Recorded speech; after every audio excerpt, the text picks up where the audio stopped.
All right, let's take a look at a couple of application problems on how to find the side length using our trig.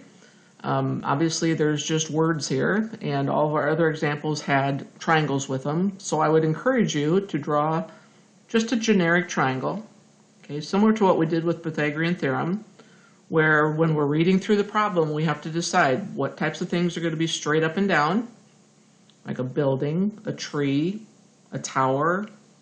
What kind of things are going to be laying across the ground at the base of these two things? And then what kind of things would be kind of leaning between the two, okay? So Jake leaned a 12-foot ladder against his house. So leaning, so this side is 12. If the angle formed by the ladder, this is my ladder, and the ground, this is my ground, is 68 degrees. So right here, inside, is 68 degrees. How far from the base of the house, here's the base is the bottom, did he place the ladder? So they want to know how far is the base of the ladder from the house. So that's my x.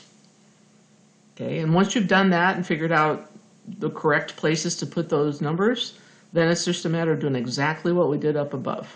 Okay, so this is my angle. So hypotenuse, opposite, and adjacent. Don't need that one. So adjacent and hypotenuse is cosine. 68 degrees equals the adjacent over hypotenuse. X is on the top, so I'm going to multiply.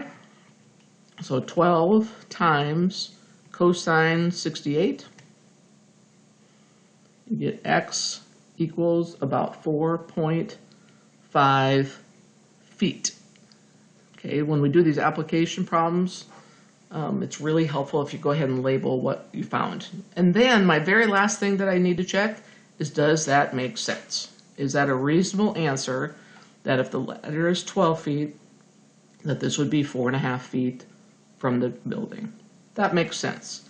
If this came out to be 20 feet, that doesn't make sense because that's bigger than 12. Okay? If it came out to be half a foot, that's not going to make sense either because no ladder is going to be that close on there. So that's a reasonable answer. 13 is also a problem, but again, I would just say draw a generic triangle. Okay. A ramp, a ramp, remember, is going to be kind of slanted, is used to load suitcases on an airplane. If the cargo door is 7 feet from the ground, okay, so remember this is like in the airplane and they're coming down the ramp. So this is the door up here above the ground, and it's actually 7 feet above the ground. Here's my ground. And the angle formed by the end of the ramp, right here, and the ground is 25 degrees. How long is the ramp? This is my ramp. That's going to be my unknown or my x. So again, step one is you got to read through it, put the correct information on your triangle. So what do we have here? With this angle, we have hypotenuse and opposite. That's sine.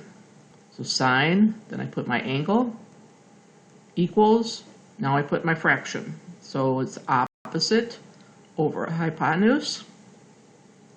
X is on the bottom. This is going to be a divide problem.